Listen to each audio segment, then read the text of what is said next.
Assalamualaikum warahmatullahi wabarakatuh. Halo teman-teman, perkenalkan nama saya Salma Auliani dengan NPM 19210038. Nah, di sini saya mengambil prodi Pendidikan Agama Islam semester 5. Teman-teman, pada video kali ini saya akan mempresentasikan RPP dan juga mempraktekkan langsung gitu ya. Nah, untuk RPP yang saya ambil yaitu dengan kategori sekolah MTS dan mata pelajarannya Al-Quran dan Hadis kelas 8. Alokasi waktu yang digunakan yaitu 80 menit dalam satu kali pertemuan.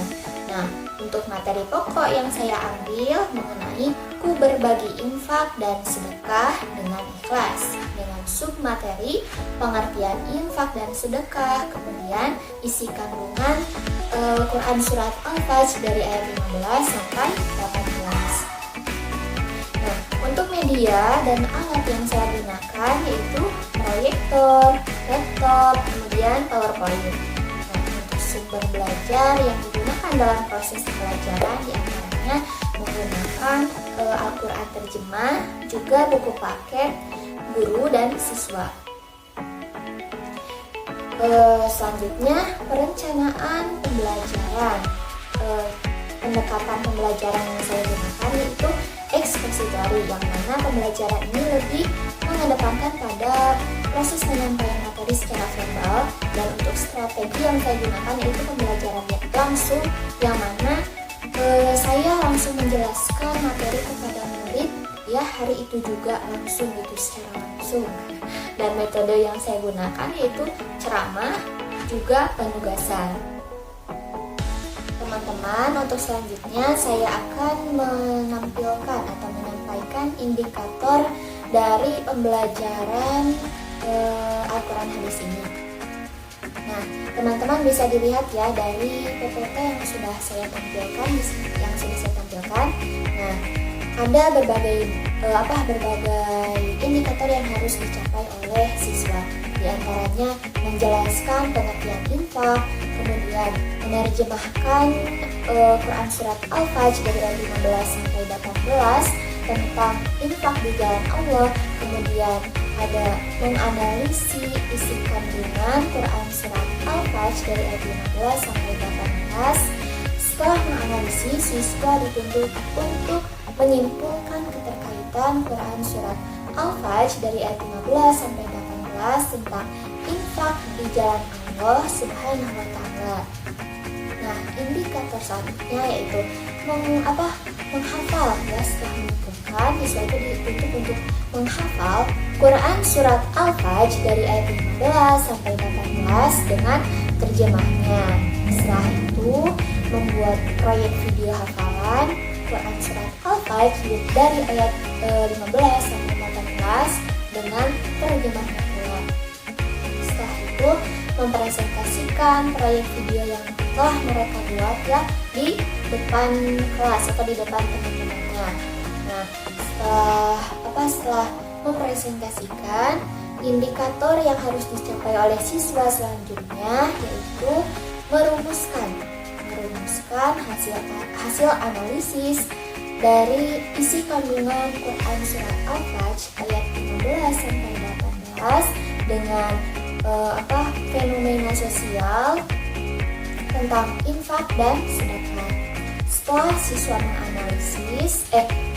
siswa merumuskan hasil analisis kandungan tersebut, nah yang harus dilakukan oleh siswa itu menampilkan hasil analisis kandungan Quran Surat Al-Fajr dari ayat 15 sampai 18 dengan fenomena sosial tentang infak dan sedekah.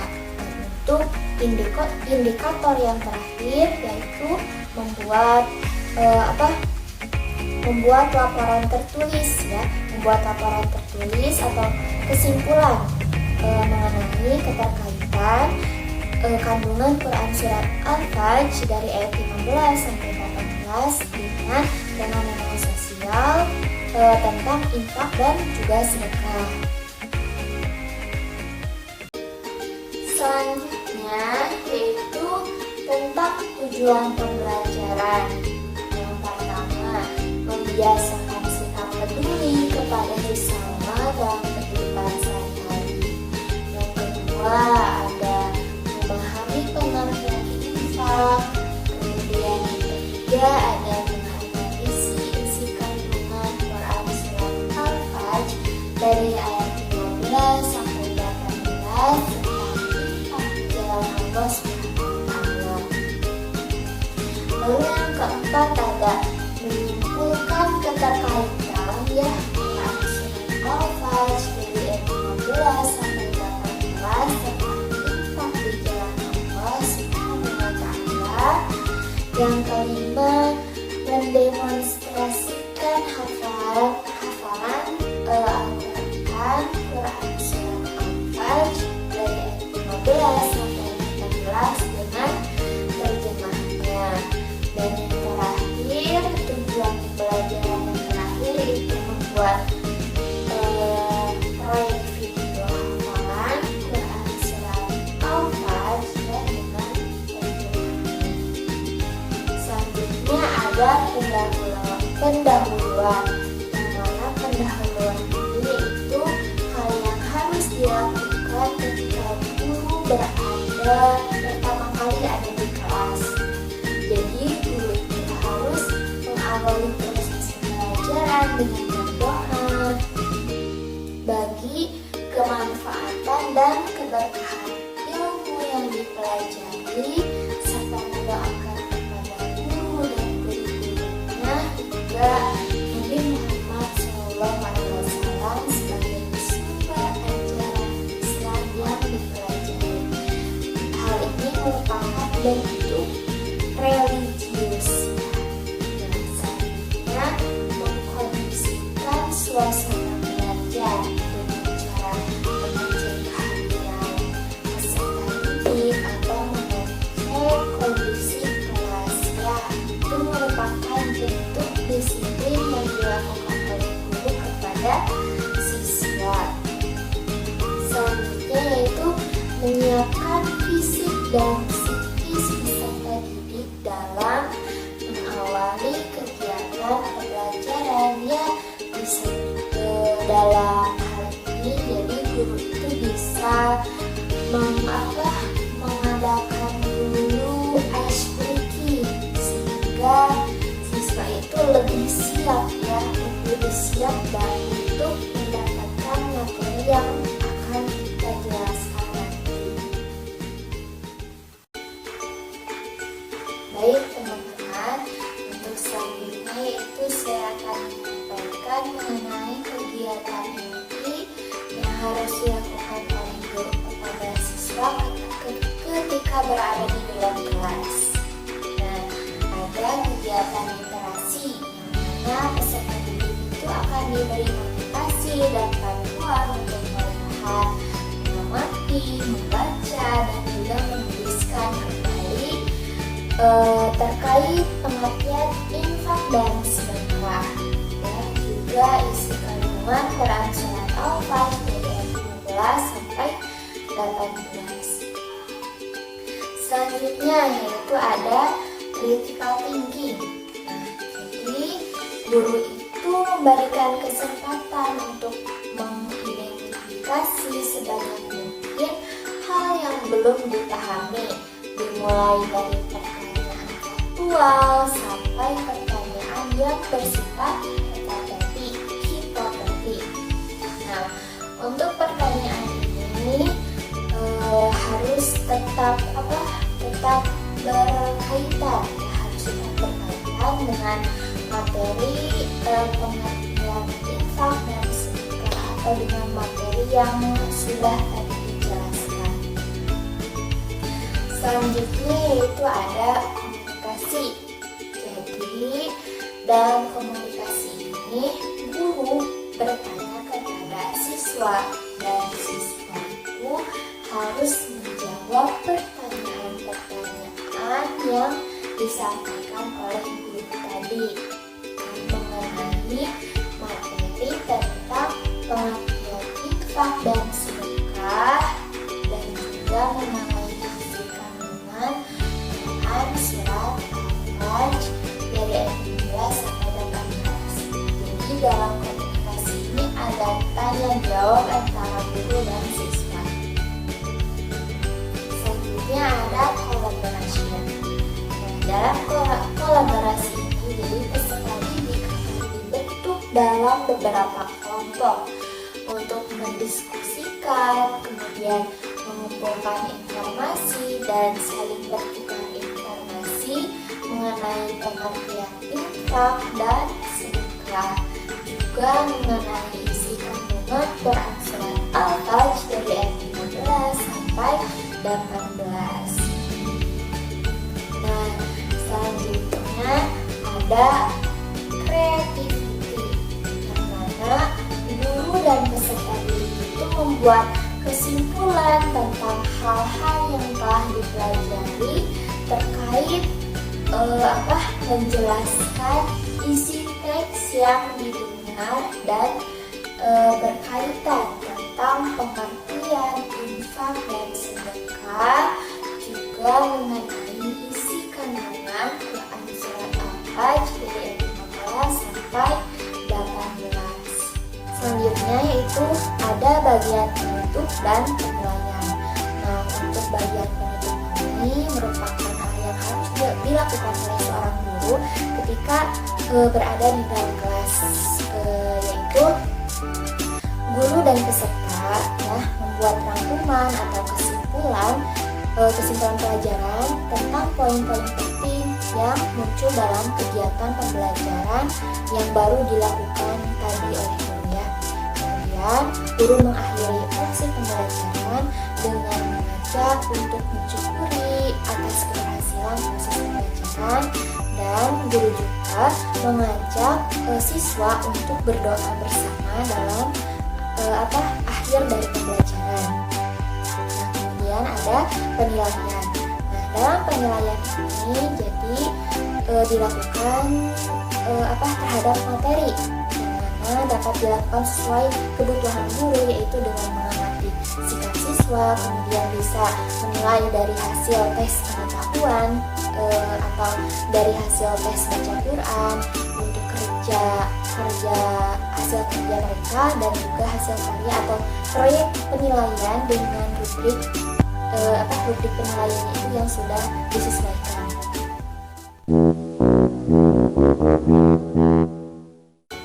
Assalamualaikum warahmatullahi wabarakatuh. Selamat pagi anak-anak. Bagaimana kabarnya hari ini? Alhamdulillah luar biasa. Allahu Akbar. Alhamdulillahirobbilalamin. Anak-anak, alhamdulillah kita bisa bertemu kembali ya dalam pembelajaran Al-Quran dan Hadis. Nah, untuk memulai pembelajaran, alangkah baiknya kita berdoa terlebih dahulu ya dengan mengucapkan basmalah bersama-sama.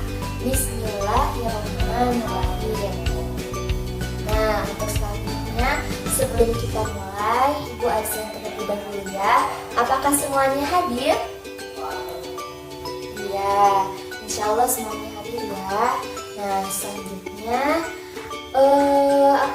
coba rapihkan dulu tempat duduknya senyaman mungkin. Kemudian kalau ada sampah yang berserakan, coba diambil dulu sampahnya, kemudian buang ke tempatnya. Iya, pintar sekali. Nah, untuk selanjutnya kita kali ini akan membahas materi tentang infak dan sedekah. Ada yang tahu apa pengertian infak dan sedekah? Ya, pengertian infak itu berasal dari kata anfaqa yunfiqu ya, yang artinya membelanjakan atau membiayai yang menghubungkan dengan perintah-perintah Allah. Nah, kalau menurut Kamus Besar Bahasa Indonesia, infak itu memiliki arti pemberian atau sumbangan, harta, dan sebagainya. Kalau menurut istilah, pengertian infak ini merupakan mengeluarkan dan memberikan sebagian dari harta atau pendapatan untuk suatu kepentingan yang diperintahkan dalam ajaran Islam. Itu bisa dipahami anak-anak? Insya Allah. Semoga kalian yaitu pengertian sedekah. Pengertian sedekah ini jadi meliputi harta dan jasa. Jadi sedekah ini cakupannya sangat luas sekali ya anak-anak. Nah, bahkan dalam sedekah ini senyum kepada orang lain itu merupakan salah satu dari bentuk sedekah ya. Sama dalam sebagaimana di dalam hadis ya disebutkan, tabassuka fi wajhi akhika shadaqah, yang memiliki makna senyummu di hadapan saudaramu adalah sedekah. Hadis ini diriwayatkan oleh Tirmizi. Jadi banyak sekali ya cakupannya, bisa dengan membantu orang lain, bisa dengan tersenyum. Dengan melakukan hal itu saja kita bisa mendapatkan pahala ya, Masya Allah. Baik anak-anak, setelah kita membahas makna dari infak dan sedekah, kita akan membahas adab dan manfaat dari infak dan sedekah ya. Nah, yang pertama adab infak dan sedekah yaitu ikhlas untuk mencari ridho Allah. Yang kedua, dalam berinfak itu kita harus menggunakan harta yang baik atau harta yang halal. Kemudian yang ketiga, tidak mengharapkan balasan. Jadi ketika kita sudah memberi harta kepada orang lain, kita itu tidak boleh ngarep-ngarep pengen dikasih lagi. Nah, itu tidak boleh.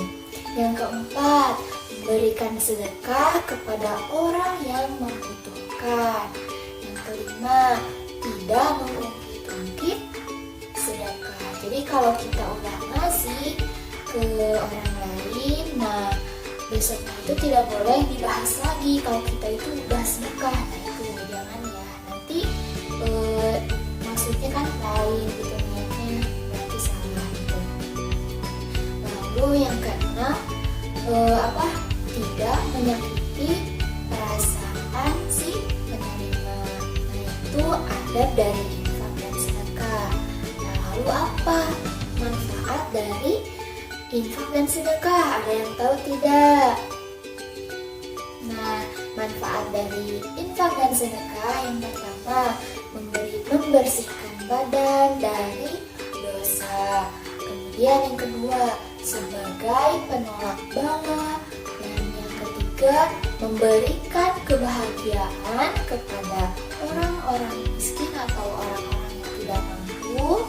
Kemudian manfaat dari infak dan sedekah itu yaitu meringankan hisab ketika nanti di akhirat. Nah, dan yang terakhir, infak dan sedekah itu sebagai amal yang tidak terputus meski seseorang telah meninggal dunia. Bisa dipahami ya adab dan manfaat. Coba Ibu ingin tanya kepada kalian, apa saja tadi adab kepada adab infak dan sedekah itu apa saja? Iya betul, pintar sekali ya.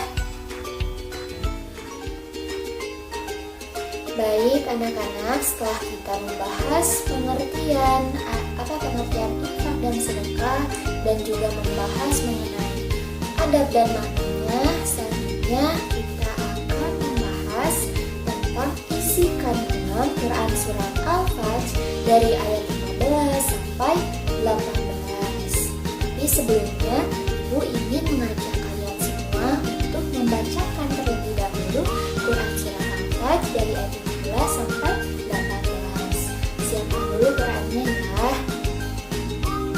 Mari kita mulai. A'udzu billahi minasy syaithanir rajim. Bismillahirrahmanirrahim. Fa'ammal insanu idza mabtalahu rabbuhu fa'akramahu wa na'amahu fayaqulu rabbi akraman.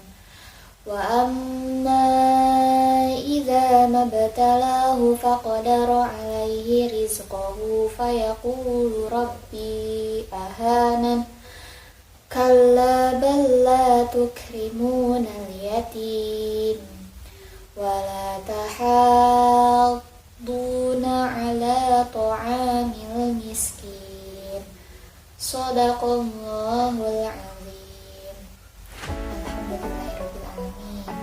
Nah, setelah kita membacakan Quran Surat Al-Fajr, kita bacakan juga arti dari Quran Surat Al-Fajr dari ayat 15 sampai 18.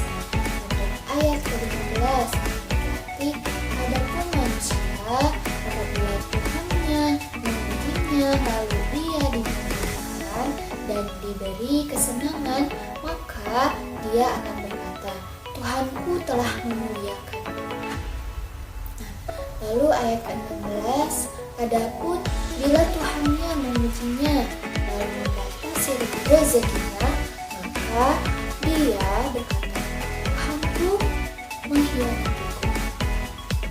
Lalu ayat ke-17 memiliki arti, sekali-kali tidak demikian, sebenarnya kamu tidak memuliakan anak yatim. Ayat ke-18 memiliki arti dan kamu tidak saling mengajak memberikan sedekah kepada orang miskin. Setelah kita membacakan arti dari Quran Surat Al-Fajr, kita akan membahas isi kandungannya ya. Bisa dilihat di slide berikutnya. Nah, baik. Anak-anak bisa dilihat ya slide mengenai isi kandungan Quran Surat Al-Fajr dari ayat 15 sampai 18. Nah, untuk Quran Surat Al-Fajr dari ayat 15 sampai 16, di sini dijelaskan bahwa kecenderungan manusia, mereka itu merasa mulia dengan rezeki yang diberikan oleh Allah Subhanahu wa Ta'ala. Padahal tidak demikian, sesungguhnya Allah itu memberikan harta kepada manusia hanyalah sebagai cobaan dan ujian dari mereka.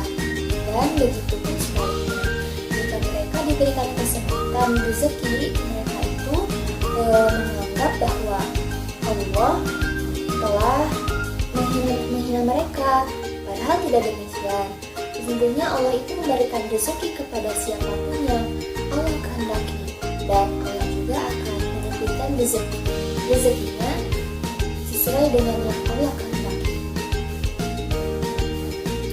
Nah, kemudian hal yang harus kita lakukan ketika Allah memberikan rezeki kepada kita, kita itu harus bersyukur dengan apa yang telah diberikannya. Lalu jika kita diberikan kesempitan dalam rezeki, hal yang harus kita perbuat tidak boleh menyalahkan siapapunnya, apalagi menyalahkan Allah. Tidak boleh. Yang paling utama kita itu harus bersyukur.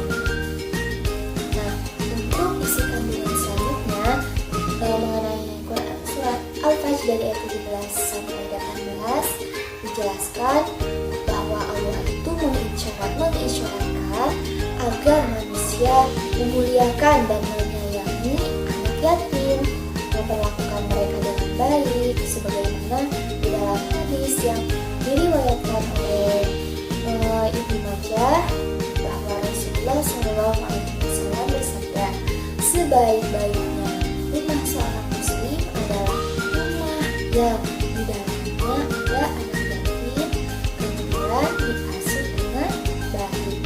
Lalu seburuk-buruknya rumah muslim adalah yang di dalamnya ada anak yatim tapi tidak diperlakukan dengan baik atau diperlakukan dengan jahat. Dan selanjutnya dalam Al-Quran Surat Al-Fajr dari ayat 18 pula dijelaskan bahwa Allah itu memperingatkan agar manusia saling menyuruh, saling mengingatkan untuk memberi makan orang miskin. Orang-orang yang tidak menyantuni anak yatim dan tidak menyuruh memberi makan orang miskin termasuk pendusta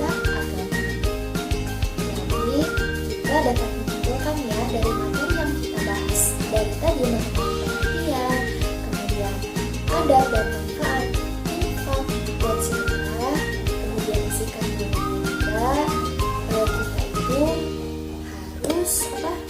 harus memberikan sebagian harta kita kepada orang lain.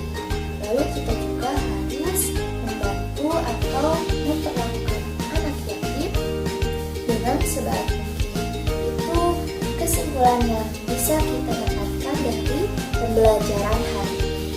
Nah, untuk hari ini ya, karena waktu sudah habis, kita akan membahas materi lagi di pertemuan berikutnya. Tapi sebelum kita mengakhiri pembelajaran, ada tugas yang harus kalian kerjakan untuk dikumpulkan minggu depan. Yang pertama, kalian harus menghafalkan Quran surat Al-Fajr dari ayat 15 sampai 18 yang tadi sudah kita baca ya. Nah, nanti dihafalkan, kemudian disetorkan kepada ibu minggu depan. Selanjutnya, setelah kalian menghafalkan, kalian juga harus membuat proyek video. Jadi kalian harus bikin video dengan menghafal atau apapun itu terserah kalian bebas. Yang penting membuat proyek video mengenai Quran surat Al-Fajr dari ayat 15 sampai 18. Dan nanti kalian bikin kelompok ya. Bikin kelompok mungkin satu kelompoknya itu 6 sampai 76.